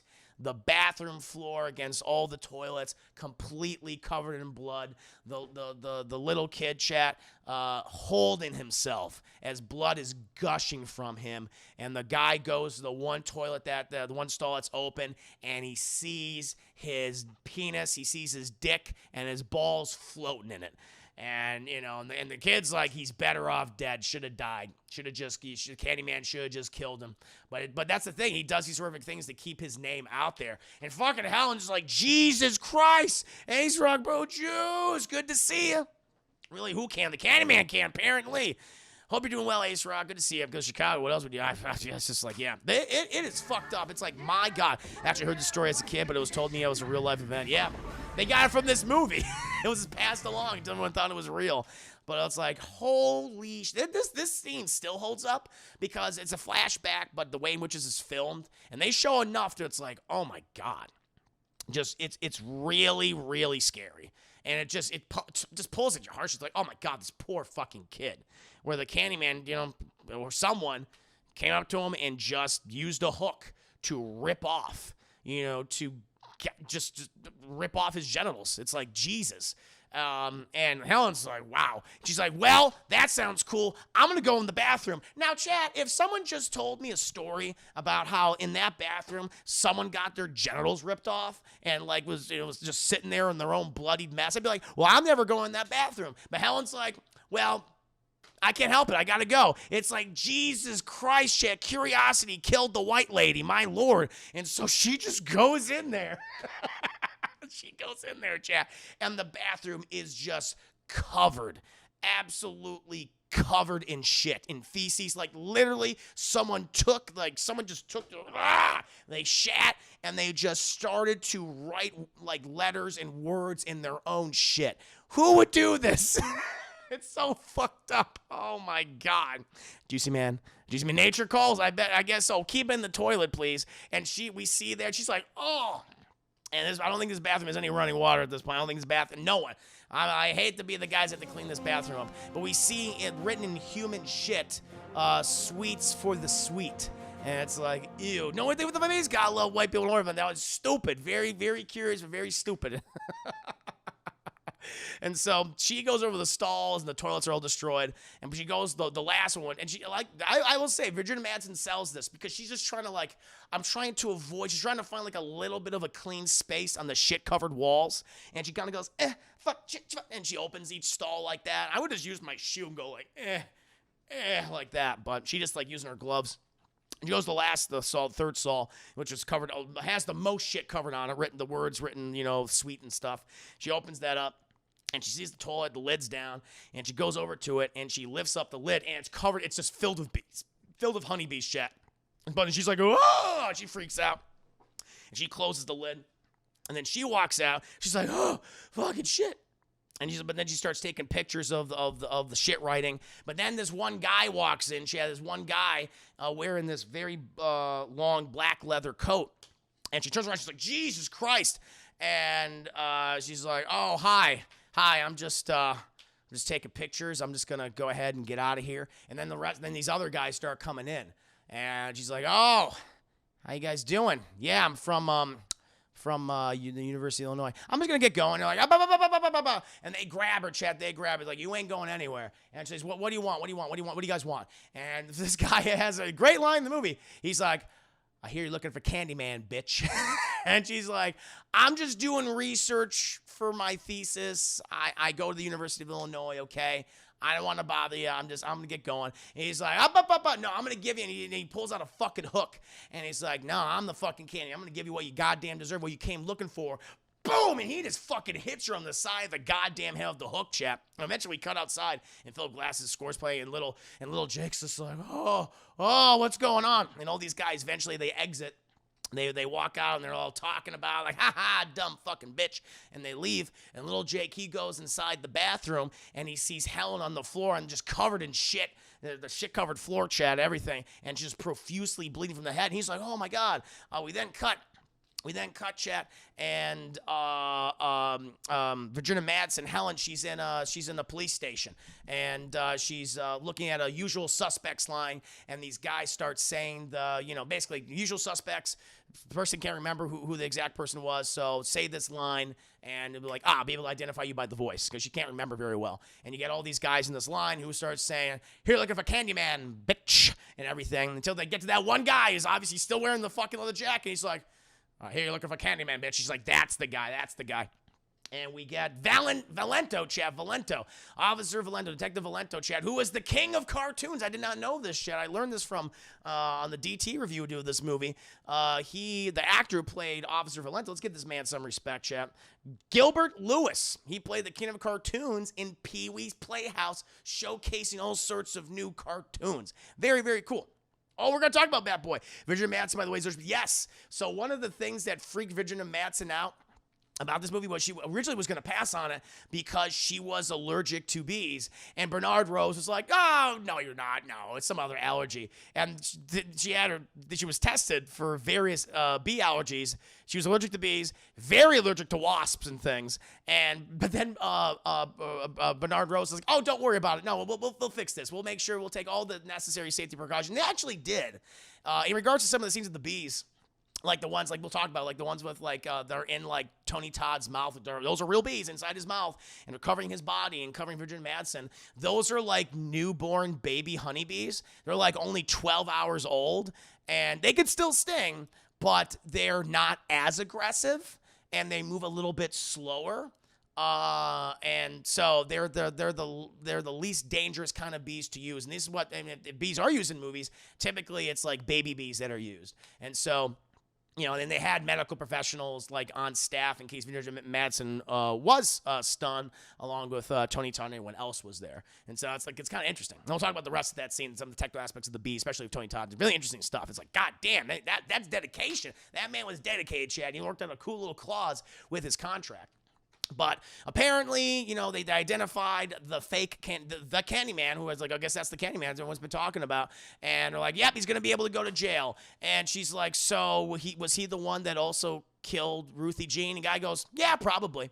And she goes, yeah, and he committed all these other crimes. She's like, yeah, probably did. And she's like, why was I needed? Oh, we just needed someone to like identify him, you know? And really what it is like the police didn't start to get involved in this case until a white woman was harmed. And that's the big reason, chat. Even though many people have died, even though Ruthie Jean was killed, the only reason why the police finally do get involved and track down the guy who's literally calling himself the Candyman. You know, it's like, okay, people were saying the Candyman is real and he's murdered people. It's not until a white woman is actually hurt that the police actually do something. So again, it's showing the disparity, the class disparity, the race disparity in Chicago. And I was like, that's fucking brilliant. Of course, eye rolls. Exactly. Hello, Emily. Hope you're doing very well. We're talking about Candyman, the racial disparity and culture disparity and the wide gap between the poverty and the wealthiest people in the world. And it's sad. It's sad. Everyone, good evening, juicy boys and girls, and the juicy himself. Thank you. Good to see you, Emily. Hope you're doing very well. But my friends, getting back to that, she's like, oh, okay, cool. And so they leave. She's like, yeah, we'll be able to put him away forever. Don't you worry, you pretty little whitehead. And so she exits with Officer Vernon, and little Jake's just sitting out there, just like, I want to be here. And she's like, Helen sits down next to him, and you know, Officer Valento. I call him Vernon. Officer Valento. He's like, thank you to the puppies. Good old America. Never change America. They have not. They have not. But he's like, you did good, kid. You did good saving this white woman. Anyway, see y'all later. And he leaves. And he's like, God damn it. You said that we could keep a secret, that you wouldn't tell anyone about the Candyman stuff. And she goes, well, it is kind of her secret. I mean, he says you don't have to appear in court and the Candyman's going to go to jail. All right. Well, that guy, he's like, he's the Candyman. He's like, no, Candyman's not real. He's like, you sure the Candyman's not real? She goes, he's not real. He's fake. He's a fraud. He's a phony. He's a big fat phony. And little Jake's like, well, okay, well, that's good. And she's like, yeah, don't worry about little Jake. And so eventually, even though he's a little mad, and everything, but he's like, whatever, everything's fine. Also, we hear about Cabrini Green has been shut down. So because of this because Helen was assaulted by these individuals, all of Cabrini Green is shut down, and there's like police like watching it even more now, but only because not because of Ruthie Jean died, not because of all these other murders of all these other black people, only because this white man was assaulted there. That's when the police actually fucking got involved. That's what it was. It's like, Jesus Christ. Also, it's heavily implied that Trevor's been fucking around because Helen's there late at night. She's cooking, and he comes home like super fucking late at like 3 a.m. And she's like, Trevor. He's like, oh, I'm so glad you're okay, Helen. I'm so glad. It's like, where the fuck were you? And she's like, I'm not gonna question it. It's like, all right, whatever. Eventually, after that, she's at the university. Oh, her eyes all fucked up and stuff. It's like all that. And she has to wear sunglasses now. And they're like having dinner. She like makes some dinner, pasta and stuff. He's like, have you eaten? He's like, I have not. I was busy doing research with my students. I'm like, I'm sure you were. Yeah, biology. Yes, that's right. The reproduction cycle, I'm sure. And so, you're fucking her, aren't you? But they don't talk about that. But it's kind of like, all right, something's going on. Eventually, it's like several weeks later, everything, her eyes start basically better now, you know. And she meets with her friend Bernie, who has returned with the footage from the camera. And she's like, look, she's, oh, I thought the camera was destroyed. She goes, yeah, but thankfully the film is saved. She's like, oh, these are great. I'm going to get these developed. We'll be able to present them for a research. And they're really excited about it. It's like, yes. And so they part ways in this multi-level parking lot, and Bernie drives away. Well, Helen, she goes to her car and just loading things in there and stuff to research for it, to take it home and to study. But now we just see this individual, chat. We see his feet first, his shoes, these pants, this very long fur coat. And he's just walking around. And he's like, who the hell is this guy? And while Helen's loading things in, we just hear this voice. Helen. She's like, what the hell is that? Helen. And she turns around and she sees all the way down and what's interesting about this, I love the way it's shot. This is rare to see a horror film where it's in broad daylight. Again, broad daylight in a urban environment. But all the way down the parking lot, there's this 6'5" tall Tony Todd, chat. And I'm like, oh boy, here we go. Mark comes on the base. Love you, Chris Herman, or should I say Chris Handsome? Yeah. Oh, thank you, Mark comes. I appreciate that. Very kind. Thank you for the 100 biddies, birth cake biddies. Yay. So, oh, shit, we close the hype train. Close the hype train, chat. Right at the reveal. By the way, it's 44 minutes into the movie. The first time we actually really truly see the appearance of Tony Todd as the Candyman in the flesh is 44 minutes in the movie. And I think that's one of the reasons why this movie is kind of looked down upon or underrated. And because I can see where people criticize the first 44 minutes for being a little slow paced. I don't think so, because it's an investigative drama. It's showing the cultural differences in Chicago, the disparities between the minority populations and the typically wealthy whiter populations. Yeah, like that to me is really interesting, you know. But I guess some people, horror fans, aficionados, don't particularly like that, I guess. I think it's interesting. It's like, well, you're taking this material really seriously. I think that's cool. And so I don't mind that the first 44 minutes of the movie is basically an investigative drama with, like, you know, spooky stuff. But this is when it's like, okay, now we're fucking serious. Now we're fucking serious. It's like, okay, shit.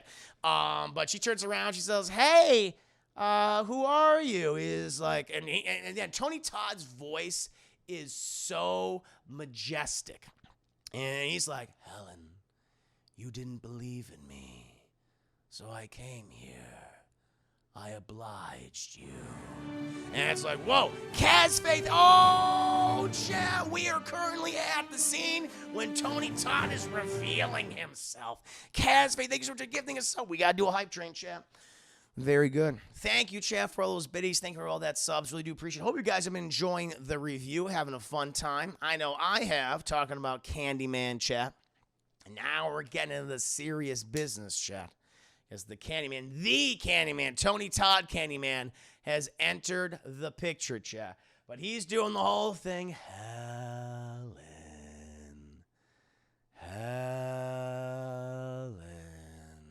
And she's like, I don't know who you are. Who are you? He's like, you didn't believe in me, Helen, and I have come to you. I oblige you. She's like, I gotta get the fuck out of here. And she's like trying to get, and she starts oh, Jesus. And she's like stumbling and shit. And then she like gets up, and Tony Todd's just walking. He's like, I am the writing on the wall. People know my name. It gives me my power, Helen. And he's showing like his fucking gross stumpy hook hands. Like, ew, you did not wash that. Just covered in shit and honey and like blood and viscera. Not just his blood and viscera, chat. Like other people's blood and viscera. No doubt about that. And so apparently, chat, Bernard Rose, he brought on a hypnotist to actually hypnotize Virginia Madsen for these sequences when she's all like, well, and the thing is, like, hypnotherapy, it works, I think, only if you, like, really believe in it. Like, you really want to indulge in it. You're in, like, the right state of mind for it. Now, I don't know if she was or if that worked or whatever for her, but it looks cool. Looks like she's all like, fucking Jesus fucking Christ. Like, if you don't believe in hypnotherapy, like me, like, I'm not, you're not going to hypnotize me. And you probably won't hypnotize me. It won't happen. But it's like people that want to be like, no, like, yeah, let's do it. Like, I'm in the right mindset, man. Let's fucking go. Then probably. But those who were like, I'm like, I don't believe in that. But apparently, allegedly, supposedly, they did that to her, and that's why she does this. I just think she's doing a good job looking like she's in a trance. I think she does a really good job looking. She's like, what the fuck? And you would be, chat, as Tony Todd is just fucking talking to you, delivering these goddamn lines. And he's like, I have come to you, Helen. Be my victim. And it's like the most famous line from the movie. And he's all stroking her with the hook hand. She's like, be my victim. And it's like, okay. And then boom, she's out like a fucking light. No idea what the hell happened. She's like, what the hell is going on here? And then she comes to, and she's hearing this, hearing this screaming, and she's like, what the fuck? And she wakes up in a bathroom. No idea how she got there. And she's like all wet. And she's like, what the? And she's covered in fucking blood. Not her blood, chat. Someone else's blood. Something's blood. And it's just soaked through her clothes and everything. And she's like, oh, holy, what the fucking shit is this? And it's like just mad everywhere. It's in the bathroom. She's slipping and sliding. She just hears this screaming on the, like, in the other door, behind the door. Where is he? Where is he? No, no. All this crying. And she's like, oh, fucking, it's just like, oh my God. And she opens the door, chat, and she looks in, and it's Anne Marie's apartment. And we see the severed head of the dog. We see the severed head of the dog in there. And she's like, holy fucking shit. And it's like someone cut the fucking Rottweiler's head off, chat. And it's like, it's the dog's blood. And she sees like the cleaver that was used, and she grabs the, you know, the cleaver, and she's like, oh fucking shit. And she goes in and she sees Anne Marie screaming as her whole bedroom is filled with oh no, it's a living room. She goes in the living room, it's all filled with blood, and the baby, the bassinet, chat, or the crib, not the bassinet, the crib filled with fucking blood. And she's like, where is he? And fucking, you know, Helen's like, what's going on? She's like, you fucking did it. You fucking did it. And she like goes and tackles her. She's like, holy fucking shit. And they start like wrestling on the goddamn ground. She's like, stop it. Stop it. Stop. As Anne Marie's just like, fucking, you fucking stupid fucking bitch. What'd you do to Anthony? She's just ramming her head into the, you know, the hard ground. She had no rug there. And finally, Helen's like, I can't get my head smushed in. And she goes, and she hits the cleaver. She hits Anne Marie with the cleaver in her arm. She's like, ah. And she's like, I didn't hurt you, baby. I didn't hurt you, fucking baby. Okay, I don't know what the hell's going on. And then the police are like, bump, bump, bump, bump, open up. And they burst down the fucking door. They're like, freeze. They're like, oh shit, drop the weapon. And the police go over to Anne Marie and they help her up. And they arrest Helen. And it's like, what the fuck? Jesus Christ just happened. And then Helen's taken to the police station, and we have a female officer there who's like, you gotta fucking strip. And she's like, she's like, fucking strip. And Helen takes off her fucking clothes, and they're just drenched in blood. She's like, and I forgot about this scene. This is just like, oh my God, this is just so fucking scary. She takes off her blood-drenched shirt or whatever it is, her sweater, and the officer's like, slide over me. And she slides over. She's like, she like bags it. She has these gloves, and she bags it. She's like, take off your bra. And she's like, my husband. She's like, take off your bra, ma'am. And she like takes it off, and she's all just covered. And it's just slick. Her bra is just slick with blood, chat. It's just drenched, just covered. And you see her bazungas, chat, but it's not sexy bazungas. This is not sexy bazunga time. It's like, this is when we see Virgin Madsen without her top on, without her bra. It's like, oh, it's gonna be awesome, right? It's like, no, it's not. It's not awesome. It's not at all. It's just very sad and fucked up and scary. And she takes it off. She's like this. And then she's like, and then the fucking officer like grabs it, and there's just literally this fucking blood dripping off the brassiere. And she just puts it in. She's like, all right, you need to take off your underwear now. She's like, oh, I want to see my husband. And, you know, she takes them off, chat, and they got to bag those too. That's evidence. That's a lot of fucking evidence. Eventually they shower her off. They get all the dog blood or what the baby blood. We don't know at this point. We don't know whose blood that is. They shower her off, and they put her in an interrogation room, chat, where again she's fucking just smoking a cigarette, chat.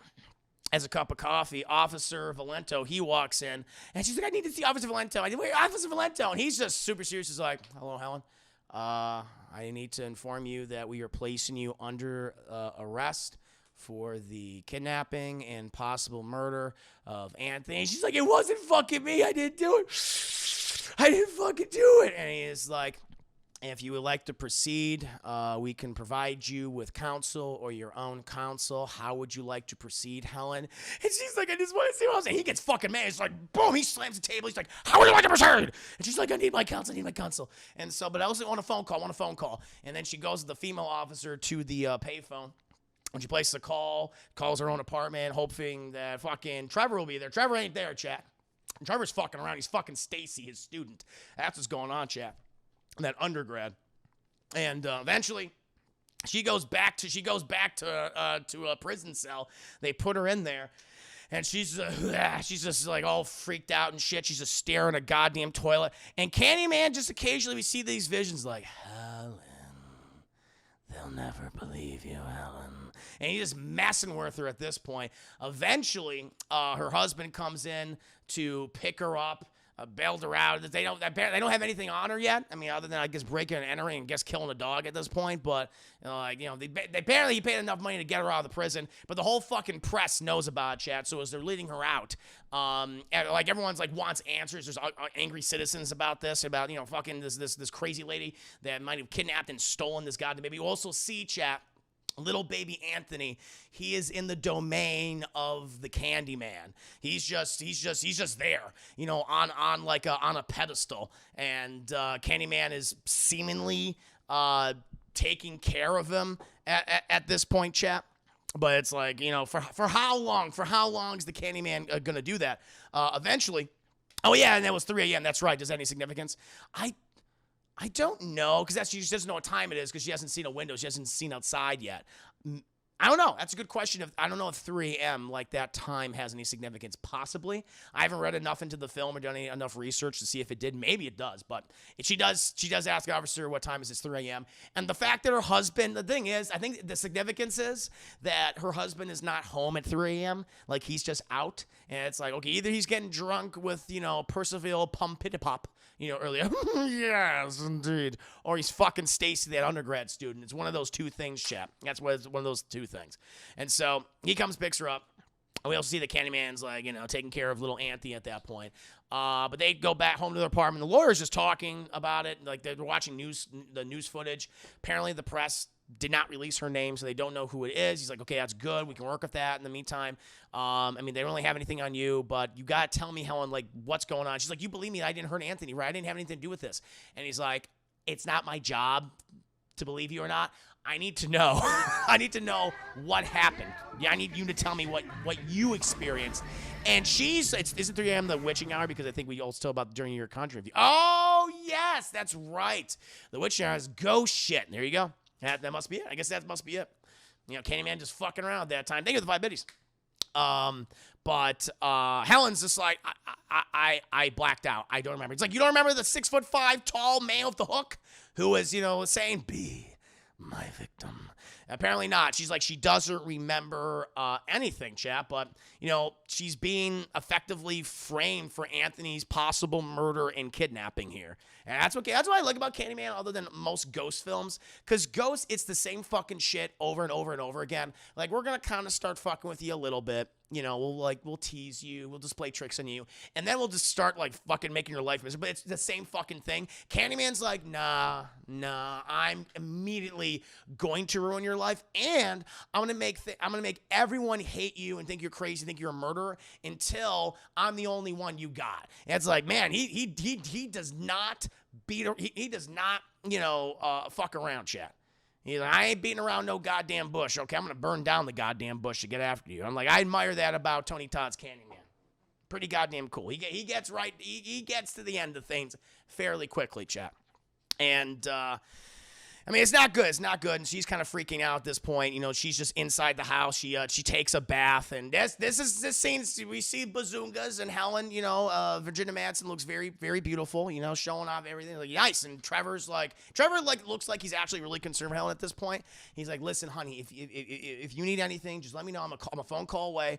I'm going to go to the university, and I'm not going to fuck Stacy today just for you. And she's like, thanks, Trevor. Appreciate that, honey. And they kiss when he leaves. Later, Helen, she's just going around the house. She's just cooking. She's fucking drinking heavily. Drinking beers and having wine and whiskey. That's not a good mix, Helen. You're going to get upset tum-tum. I know, chat. But she just starts seeing things. She just starts hearing the Candyman. She starts seeing the visuals, the graffiti, his domain, and always that voice, Helen, they won't believe you. I am the only one. They say my name. I am the writing on the wall, all that shit. And eventually she just goes to the mirror because she's like, this fucking bullshit. No way. It's all in my head. It's all me. I don't know what happened, but I got attacked or something. But she goes to the mirror, and it's like, this is why I wouldn't be saying Candyman. I wouldn't be saying Candy. Helen's just like, Candyman, Candyman, Candyman, Candyman, Candyman. And a fucking hook goes, pfft, just bursts right through the medicine cabinet. She's like, ah! And she fucking runs. And at this point, she's like, I'm just gonna haunt you now, Helen. I'm here. And she's like trying to get out. She's like, someone fucking help me. She goes to the kitchen and like, trying to call Trevor. And he's like, And he's like, no, I am the one to save you, Helen. I am here. I am here to make your life a living hell. And he just goes on and shit. And she's like, no. And she's all fucking like being, because he has like cast some spell on her. And she's like, fucking, she falls down. And he like, he puts his hook behind her head. And he like pricks the back of her neck. And she starts bleeding. And then at the outside, we hear she's Bernadette. She's come over and she's knocking on the door. She's got some flowers because she's concerned about her best friend, Helen. And she also wants to talk about socialized medicine. And she's like, it's like, Helen, are you there? Hey, it's Bernie. It's Bernadette. Are you there? And she's like, no, get away, Bernie. And Candyman's like, fresh meat. And it's like, oh shit. And eventually Bernie just walks in. And she goes in, and then she just sees him just standing there over Helen. And she's like, oh shit. Candyman's like, I want me some dark meat. And we don't see it yet. We just hear it going, and as he disembowels her, Chad, he starts from the genitals. He starts of your butthole or your genitals, Chad. It's one of those two things. It's nothing, anything different. One of those two areas. And he puts the hook in the vagina and just rips her open from vagina all the way to her neck, Chad, like severs her breasts. It's like, Jesus Christ. And you just hear her screaming. And we don't see it. The thing is, we don't see it. We just rely on the audio. We rely on Tony Todd's audio and the actress who plays Bernie, her audio, Casey Lemons, and the visuals of Candyman's lair and Philip Glass's score. And yeah, it went from her hoo-ha all the way to her neck and like severs her breasts as well. Like just like, like rips them and stuff. It's like, Jesus, like a lot of his crimes, a lot of his kills are like really sexualized, and I think that makes him even scarier. Like it's just so revolting. It's like when he rips off the genitals of the little boy in the bathroom in that other part of the movie. It's like, God damn. And eventually Helen comes to, and she's like, where is Bernie? And then fucking Trevor comes in. He's just fucking horrified, and he sees Helen just like surrounded by blood, and she has like a kitchen knife in her hand. And at this point, she just blacks out again. And then she wakes up, and we see Trevor like with his hands over his head like this, like it's like, oh Jesus Christ, his hands covering his face. And then Helen wakes up, and she feels like something prick her arm, and she looks up, it's a police officer, and this police officer is like sedating her, and she's like, where's Trevor? And she's like, ma'am, calm down. She's like, where's Trevor? And she's just fucking I don't know why they didn't have her like restrained, but she gets up and she starts running down the hallway, all police officers there, chat, and she turns a corner to the living room, and we see Bernadette again disembowel, chat, from her vagina all the way to her neck.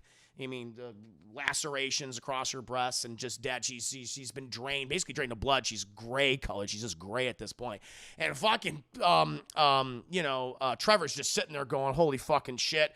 And she's like, oh no, this is the Candyman. He killed her, Trevor. And Trevor's like, I don't know what to do. She's like, hold me. They're like, restaurant officer, Officer Valento's there. He's like, oh, put her in handcuffs. Put her in handcuffs right now, and they're arresting her. She's like, hold me, Trevor. Hold me. And he's like, okay. Okay. And he's like, but what do you do at that point? You're just like, your wife has probably killed 2 people. I mean, very much so. It's like, Jesus Christ. What are you doing? What are you doing? They're let out. Eventually, she's put on she's being taken to this asylum, chat. She doesn't know it yet, and Candyman's just there, just fucking with her. It's like, yes, Bernadette's death was so sweet. She will add to my stories, spoken for years. So many writings on the wall, Helen. Like just doing that. And eventually we cut to she's placed on a gurney. She's strapped into it. And she's like, don't leave me, Trevor, don't leave me. And she's like holding his hand. And then she's like, all right, bye. And they take her down. He's like, wait. And they strap her and they put her into a room. They just float. She's like, blah. because she's filled with, they put so much drugs in here.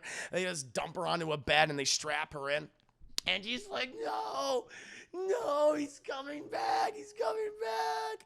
Murderer, murderer. And then Tony Todd is just above her floating. It's like, yes, how about a kiss, Helen? I will be quenched with the most passionate of kisses now. I am all that you have. Indulge me as I have indulged you. Murderer! Jesus screaming. Everyone comes in, and he's like, and he just floats. He just floats like on top of her, and he just kind of goes like this, and he goes under the bed. He's just like, you would see Tony Todd just go under the bed. It's like, that's fucking horrifying. And these people come in, they're like, he's under the fucking bed. He's under the bed. He's checking the bed. And then they just keep pumping more drugs in her. Eventually, after this chat, we actually cut to the Candyman's domain where we see little Anthony, chat. He's like been placed on like a radiator or like a pedestal or something, like in a corner of a room. There's like lights everywhere and candles and things, and we see the hook come into view, and Candyman, he starts so almost like he's playing, like the baby's like reaching for the little baby Anthony's like reaching for the hook. He's almost like it's a plaything, like he's using the hook as a plaything, the baby like a rattle, and then we did something really fucking weird where Tony Todd puts his middle finger inside the baby's mouth, and the baby just starts suckling on like it's a little teat. It's a little teat, chat. It's like, Jesus. Okay, it's like, wow, I don't know if like he's feeding him somehow or it's just to calm him down. Like, here, suck on my finger like it's a teat or something. He's teething, but it's like, fuck. Okay. We then cut from that. I know, Vanessa, I know. We then meet with the psychiatrist at this time. Like, they have good old Virginia Madsen. She's there looking like shit. And the psychiatrist is like, hello, Helen, I'm here to talk to you today. Do you mind if we talk? And she's like, I don't fucking know, man. What are we going to talk about? He's like, well, as you know, you've been here for a month. He's like, I've been here for a month? Like, she's been injected with so many drugs. She thinks that it's like that happened yesterday. And so she's being told that it's been a month. She's been in the asylum for a month. And he's like, it's been a month? What are you talking about? I want to see my lawyer. And he's like, yes, I'm working with your lawyer. We're seeing if you are well enough to stand trial, okay? And I need you to tell me what has been happening. And she's like, it's the Candyman. And he's like, okay, I want to show you something. And he plays some footage. They were recording her in her room, chat, like that time that Tony Todd was floating there and saying, give me the sweetest of kisses, Helen. There was nothing there. There's nothing flowing above her. Tony Todd is not on screen. And she goes, he was there. And he's like, Helen, I'm here to help you, okay? All right? He's obviously not there. Whatever you saw did not exist. And I need to make sure, okay? She's like, I could prove it to you. He's like, and at this point, I'd be like, all right, you need to go back to your room. And he's like, you know what? Indulge me. Prove it to me. It's like, you fucked up, George Costanza. By the way, the psychiatrist looks exactly like George Costanza. And I'm like, oh, George, serenity now. You should have just had serenity now, George. Why'd you do this to yourself? And Helen, apparently there's a mirror immediately to her left, and she looks over, and she says, Candyman, Candyman, Candyman, Candyman, Candyman. And, George Costanza's like, nothing seems to be happening. And like Candyman comes up behind him, Chad. He's like, George goes, yeah. And he starts tearing up George. I'm not joking. This is not like I'm exaggerating, Chad. I could not exaggerate this scene more. He starts via George Costanza's asshole, his ass, Chad, and starts ripping up like that, like up all the way to his back chin until he comes to his neck right here, all the way up. She like tore his ass up. He goes, like it's like Jesus, and the guy is dead. And he sticks it out. It's like holy shit. Gagan, thank you so much for coming. It's been so good to see you again, Gagan. It's been a hot minute. Haven't been on a while. Picked a good movie to come back to. Indeed, we're just at the part where George Costanza gets his asshole literally ripped open. Vertically. The grunts. Anonymous cheer, whoever you are, you anonymous son of a bee. Thank you for the 100 biddies. No, again, absolute pleasure to have you here. Hope you're doing very well. I wasn't able to stream earlier in August because I was moving. I'm in a new place right now. It's better than ever. But thank you, whoever you are, you anonymous individual. Thank you for those 100 biddies. And Helen's just like, oh, and she's covered in George Costanza ass blood, and so is Tony Todd. And it's like, I have come for you. You have called me, Helen.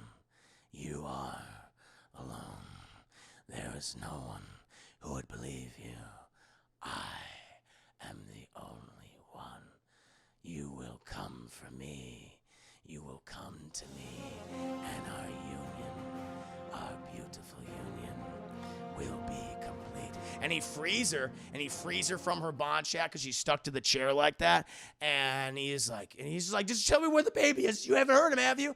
The baby is in my domain, and I shall return him to you if you will make our union whole. And he's like, all right, Black's looking with 150 biddies. Thank you so much. Be my victim, Helen. And then he pulls again. This comes out of fucking nowhere. But he's like, bye-bye. And he just goes out the window backwards. He goes like a whoop, and he gets pulled out. And you can see like the wire on him and stuff. But it's like, what the fuck? It's like so unusual. You just don't expect it. But he just gets yoinked out. He pulls that's like a Batman stunt. Candyman pulls a goddamn Batman, Chad. He gets yoinked out the fucking back window, and Helen's like, whoa, that was weird. But then you hear all these people knock on. It's like, Dr. Costanza, are you okay? Dr. Costanza? She's like, oh, I gotta get the fuck out of here. And so she literally goes out the window that he went out. She's like, yeah, that motherfucker's gone. I don't know where the hell he is. And she starts like tiptoeing on the edge of the building to get to like the next windowsill where this nurse is like, what the fuck? And Helen's like, can you let me in? She's like, of course. And the nurse opens the window and Helen goes, rah! And she just jumps at the nurse, hits the back of her head. She slams the nurse's head into like the floor, Chad. It's very hard floor. And I'm like, oh no, hope the nurse is okay. I mean, she really knocked her out. I mean, hopefully concussed, hopefully not brain damage or anything like that, because it looked like it really, really hurt. But she steals her uniform, chat, and she sneaks out of the asylum, and she eventually goes back home. She hasn't heard from Trevor in a month, and she goes there, and she enters her apartment, and the whole thing is under construction, like it's being painted, chat, and it's all being painted pink. And she hears this person going, la, la, la, la, la, la, la, and Stacy, chat, the undergrad, and she's like, Stacy, and she's like, oh my fucking God, Jesus Christ. Trevor. He's like, what's wrong, sugar lumps? What's wrong, boo-boo? Well, what does he say? What's wrong, honey? Did you get a boo-boo? Which I'm like, what? You get another boo-boo? And he walks, he's like, oh, Jesus Christ, Helen. And she's like, really? I'm a month in the insane asylum, and already you're fucking her? He's like, I was already fucking her beforehand. But we don't know. But it's assumed he was. And, she's just really upset by this. And, Trevor's just trying to calm her down. He's like, Helen, I think we should call the hospital. She's like, you mean call the asylum? He's like, no, I didn't do those things, okay? I didn't do any of those things. I'm going to prove it to you. And, but she's scaring them both. She's scaring them both at this point. She's like, here, you want to call it? He's like, no, Jesus, God, no.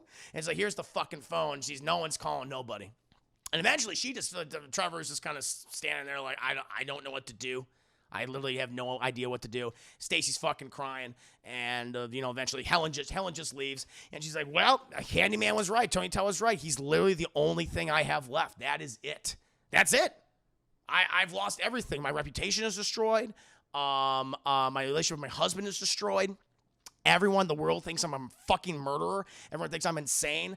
He's left her no options, chat. She's basically in her own hell, and now she has to go to the devil's domain, the Candyman's domain. So she goes back to Cabrini Green, chat. She goes into Ruthie Jean's room, the woman that was murdered. Goes through the medicine cabinet. By the way, there is an error here. Now, the medicine cabinet, as we see, is quite small when she opens it up. But then when we cut, and it's fucking huge suddenly. And I don't know if that was because it's like acting as a doorway. It's like, oh, it's like metaphysical. It's magical now. It's like, nah, that's changed because because she's trying to like get in. And originally, it would have been very difficult for Virginia Madsen to fit in that hole. Anyone. I'm not saying like she's fat or anything. I'm just saying like it's very small. And so they made it wider all of a sudden. Like watch that scene. You'll know it's like, wow, that became very large all of a sudden. The sink is gone for whatever reason. It's like, that doesn't make any sense. But she goes in there, chat, and she goes in the domain, and she sees more of the artwork. She crawls through the mouth of the mule going, and stuff. And she basically sees the origin of the Candyman as a mural. The same story that Percival Pippity Pop talked about earlier. And, she continues deeper into, which I love that the Candyman's realm, his domain is just these dilapidated. It's basically a bunch of apartments. The walls are all knocked down, and it looks like a cathedral. It's like so horrifying and beautiful at the same time. We see the Candyman like on this altar, just seemingly asleep. She also finds a hook. There's like several hooks nearby, and she picks up one of the hooks, chat. She grips it like this. She goes over towards. I mean, Philip Glass's score is just fucking going off right now, chat. I mean, it's so beautiful, and again, it's operatic at this point. It's Phantom of the Opera. And she approaches him, and he like, Helen, and she's like, oh, she fucking like hits him with the hook, boom, like right here, and he just rips it out of his neck, and blood's splurting out. It's like, doesn't affect him. And she's like, what the hell do you want? What the fuck do you want? He's like, Helen, you came. It was like, and I didn't have much fucking choice. Where's the baby? How's the baby? The baby is safe. The child is safe, Helen. And now our union may begin. And then she's like, all fucking shit. She's getting all fanny and stuff. Grabs her, chat, holds her like this lovingly, kind of like a Frankenstein-esque shot. You know, he's just like holding this person, you know, as he walks towards the altar. And he puts her down on it, and he takes his hook and he puts it on her skirt and starts like, oh my God, he's going for the vagina again, oh boy. But he's like being very sexual about it. And he's like, our union shall be beautiful, Helen. We shall burn, and we shall be immortal. Our names and our stories will be written on 1,000 walls, and we will live forever. And he just starts, bees. She's like, what the fuck? Is all these bees start coming out of his mouth? And these were real bees, Chad. This is not CGI. This is not some other type of effect. They actually put bees in Tony Todd's mouth. And these are newborn baby bees. They're about 12 hours old. But what they did was, so the bees wouldn't go down his throat, because that sounds fucking horrifying, they put like a blocker, like a mesh blocker. So then he could still, like, you know, they wouldn't just sneak down there. He opens his mouth and they're just there. They're all crawling over his face. You know, and he reveals, like, she's like, what the fuck? And she, like, opens up his coat, his fur coat, where his chest is, which is just like his ribs are exposed, and the meat's all there, chat. They're dripping with honey, and the bees are all living there. He's like, he's a hive. He's basically the hive now, chat. And he picks her up, and he kisses her, chat. And as I said earlier, she, like, Vanessa Madsen was allergic to bees. They had medical professionals on set in case she got stunned, which they were all stunned. Tony Todd, I believe, was stunned 26 times during this sequence, and he had a clause in his contract for every time he was stunned, he would be paid $1,000. So on top of what he was already being paid, he made $26,000, which is pretty fucking good. But this sequence is just like, wow, it holds up to this day. It's so horrifying. It's real. It's like, God damn, this is good. And he makes out, you hear the crunching and stuff. And she's like, fucking Jesus. And she gets all like really sleepy and stuff. And she just goes to sleep. And he's just looking up. There's the bees are pouring out of his mouth, and he's crying. He's just crying like, oh, yes, our story, Helen, is one of beauty. Sweet Helen. And then eventually she wakes up. He's gone. She doesn't know where he is. Before that, she's sleeping on the pedestal. He goes over to the alcove that he's kept little baby Anthony, chap. And he takes him and he moves him somewhere else. We have no idea what he's done. We have no idea what he's done. After that, because the deal's like, I'll put him in a place you'll know where he is, basically. He's like, you will find the child. You will hear his calls, his coos, as he desires his mother, and all that shit. She comes to, and she wakes up, and she goes around the room. She's a little fucked up, but the union seemingly is complete. Like, she's made the devil's bargain, chat, for Anthony's life, seemingly. But she notices parts of the Candyman origin. The mural is still there. And she goes to one of the other ones, and she sees, seemingly, the woman that Candyman fell in love with, that had a baby with. And it looks exactly like her. And it's like, was she the reincarnation of this woman? Or is this, or she just happens, just coincidentally looks like this person. And Candyman sees her, and that's why he has such affection for her. Why? And it's a combination of different things here. It's very interesting. Like, people have examined this, and we talked about this in the Double Toasted review, but it's like, because of this love that he had for this woman, it inevitably killed him. You know, his love that caused him such horrible turmoil and pain and eventual death. And where you look at Helen, he's like, well, I want you, but I'm going to put you through the same thing that I was put through until you're the only thing that you're going to desire is now me. And it could also be interpreted as like, this is Helen's comeuppance for exploiting these people and the class disparities and the racial disparities for her own research and selfish desires. It could be a part of that. I think it's both of these things. I think it's, you know, it's because he actually loves her, or his idea of love, but he also wants to put her through this trial, you know, this trial of pain, of loss. So she learns her lesson, but also desires him. I think it's a combination of those two things, and I love that. I love that. Too Tall, good to see you. Hope you're doing well. Johnny gives one of the greatest performances. So it's so good. It's very good. And eventually she walks out, and she hears the baby. She has the hook still, because she's like, I don't know what else is going to happen. But she hears the baby crying, and she realizes that the baby is inside the giant, like, garbage pile outside with all the wood and stuff. She hears him, and she's like, oh, shit, I can go out there and get him. So she goes out there. She climbs in, moving trash around. Meanwhile, little Jake Chad, who apparently is sleeping outside or somewhere, he looks over. Because he wakes up because he hears all the debris moving, and he sees the hook. He sees Helen going in there. Didn't see Helen, but he sees the hook. He's like, Candyman. Holy shit, that's Candyman. And he starts waking up all the people in Cabrini Green telling fucking Candyman is in there. And those people believe in him because he's like, well, he's fucking real, obviously. Because the belief gives him life, Chad. It gives him life. He talks about how some of his other lines is like, they are my congregation, Helen, and our story will breathe life into us for 1,000 years. Like all that shit. But she eventually goes in there, and she finds the baby. She finds him, like, nestled right in the middle of the refuse pit, the garbage pit. But meanwhile, all the people at Cabrini Green have come outside, along with Anthony's mother, Anne Marie. Like, everybody's there. And they just fucking like that deal. They throw Molotov cocktails. They get torches. Like, it's a Frankenstein scene, chat. They go, woo! And they let this fucking thing on fire. And Helen's like, oh, shit, this thing's on fire. And he's trying to get out, and then Candyman appears, and he just grabs them both. He's like, Helen, we are destined to burn. Our ashes will cover this area. Our flesh will die, but we will live forever. And she's like, you fucking lied, you piece of shit. And she starts freaking out and stuff. He's like, be with me, Helen. Be my victim. And she's like, no. And she just fucking takes like a big piece of, like a spiky piece of wood that's on fire and right into his gut. He's like, and she just starts crawling away.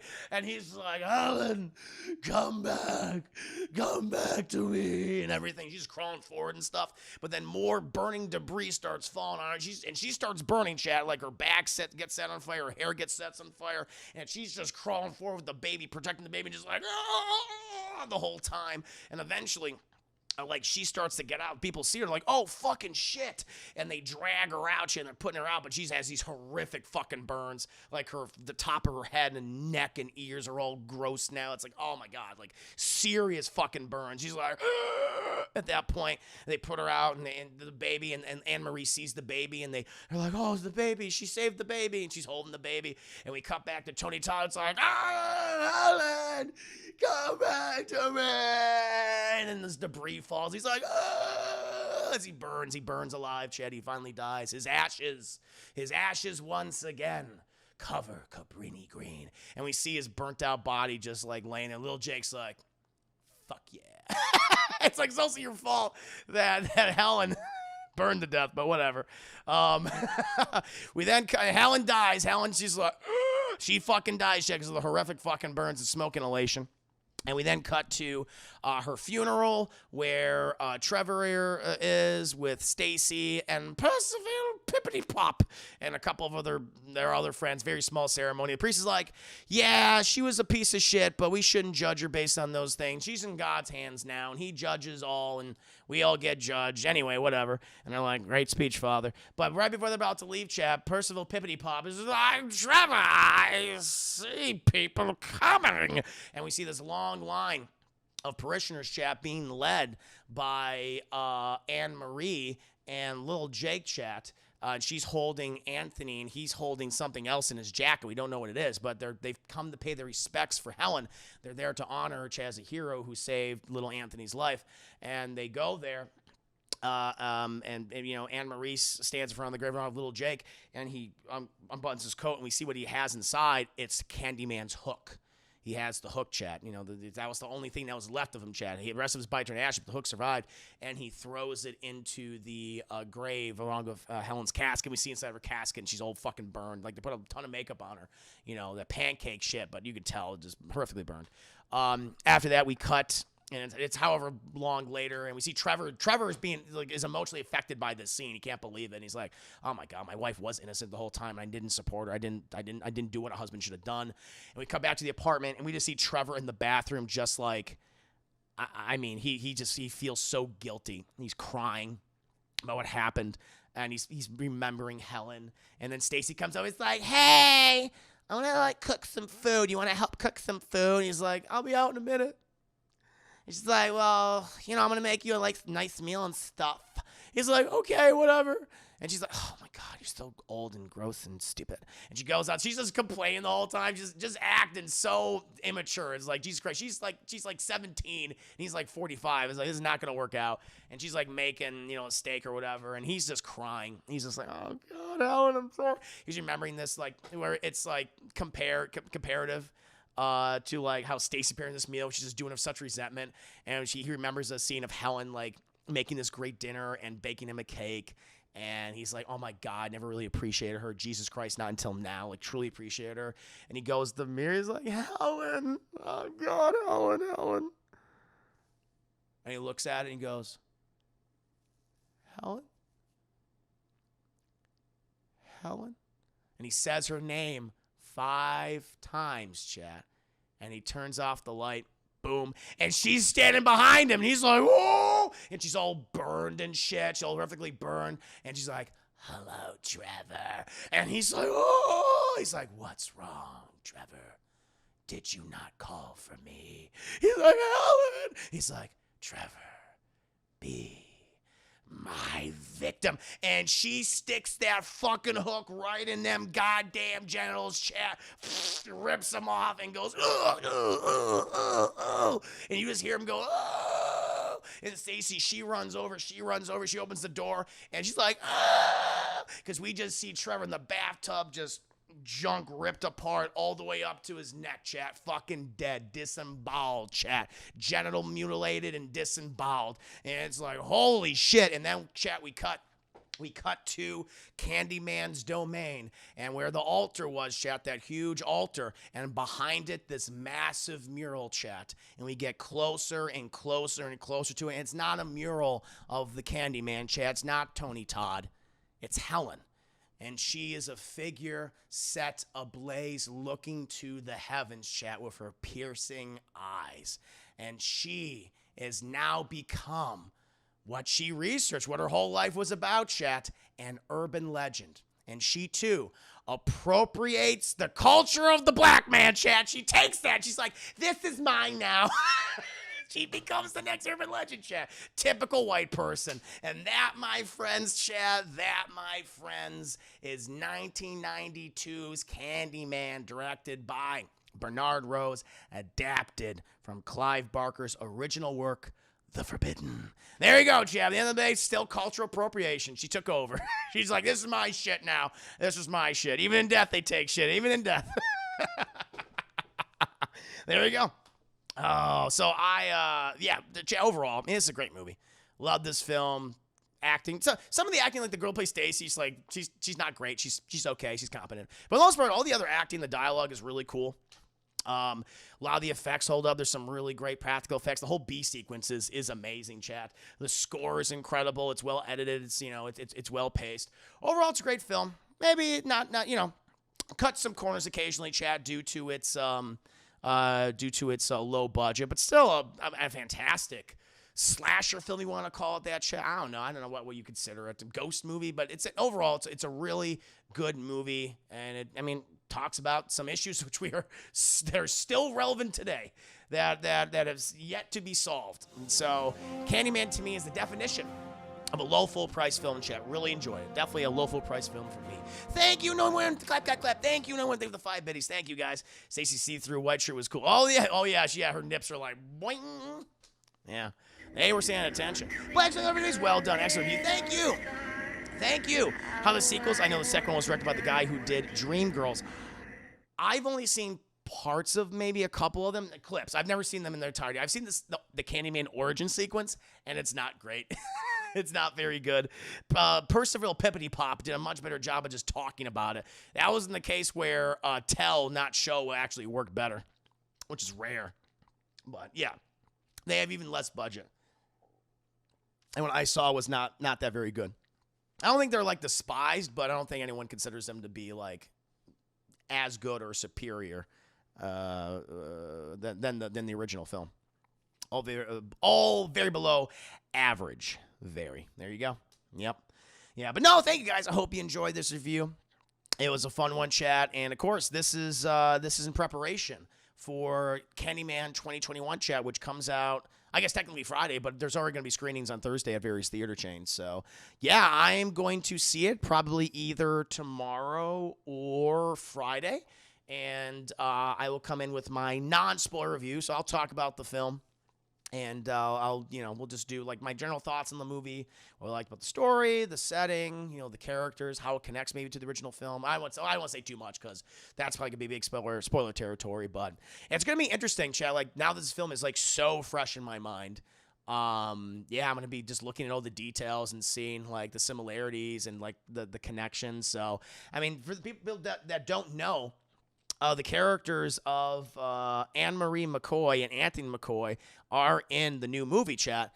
The original actress Vanessa Estelle Williams returns as the mother, and the person who's playing Anthony McCoy is the main character of the film, chat, Yahya Abdul-Mateen. He's playing the adult Anthony. And so it's pretty much a direct sequel, which I'm very excited about. And apparently Candyman found him. He's always been a part of him, chat, and I want to see what those connections are going to be like. They already put out the reviews, too. I saw 90%. Ooh, that's good. That's some good shit. That's some sweetness. Sweets for the sweet. Sweets for the sweet, my children. Let me see. That's good to hear. Very happy to hear that. That movie looks so good. That was like the trailer. Well, you know what, chat? Let's go ahead. We're gonna watch. In preparation, 88. Currently sitting at 88, maybe 94 right now. But it seems to be pretty high. 94 reviews. As I'm looking at this right now, it might change, might be updated. I'm looking at 88% Rotten Tomatoes. Again, this is just, Rotten Tomatoes. But a lot of people seem to be liking it. Others seem to be enjoying it. Very cool. Very nice. I can't wait.